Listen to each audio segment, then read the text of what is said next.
Iran has agreed to curb some of its nuclear activities in return for about $7 billion, £4.3 billion, in sanctions relief. After days of intense talks in Geneva, U.S. President Barack Obama welcomed the deal, saying it included substantial limitations which will help prevent Iran from building a nuclear weapon. Iran agreed to give better access to inspectors and halt some of its work on uranium enrichment. President Hassan Rouhani said the deal recognized Iran's nuclear rights. But he repeated, in a nationwide broadcast, that his country would never seek a nuclear weapon. Tehran denies repeated claims by Western governments that it is seeking to develop nuclear weapons. It insists it must be allowed to enrich uranium to use in power stations. The deal comes just months after Iran elected Mr Rouhani, regarded as a relative moderate, as its new president, in place of the hardline Mahmoud Ahmadinejad. It has also been backed by Iran's supreme leader Ayatollah Ali Khamenei. After 4 days of negotiations,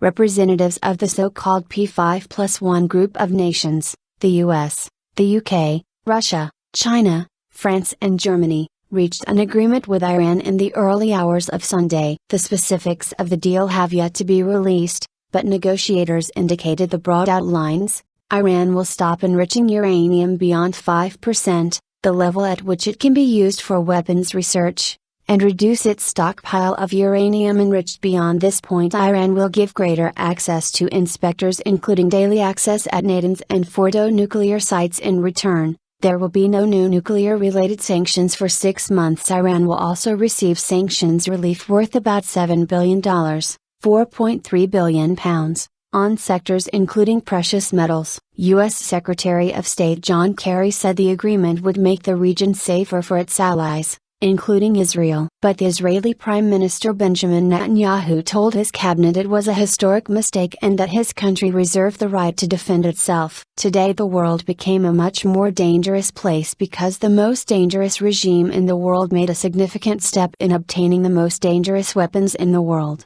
he said. The Israeli comments came as it was revealed that the US and Iran had held a series of face-to-face talks over the past year that were kept secret even from their allies. Iran's Foreign Minister Mohammad Javad Zarif said it was an opportunity for the removal of any doubts about the exclusively peaceful nature of Iran's nuclear program. But he insisted that Iran had not given up its right to enrich uranium. We believe that the current agreement, the current plan of action as we call it, in 2 distinct places has a very clear reference to the fact that Iranian enrichment program will continue and will be a part of any agreement, now and in the future, he said. The US denied any such right had been conceded, while UK Foreign Secretary William Hague said the agreement was good news for the whole world. Significant agreement. The US State Department gave more details of the deal, insisting that most sanctions would remain in place. Restrictions on Iran's petrochemical exports and some other sectors would be suspended,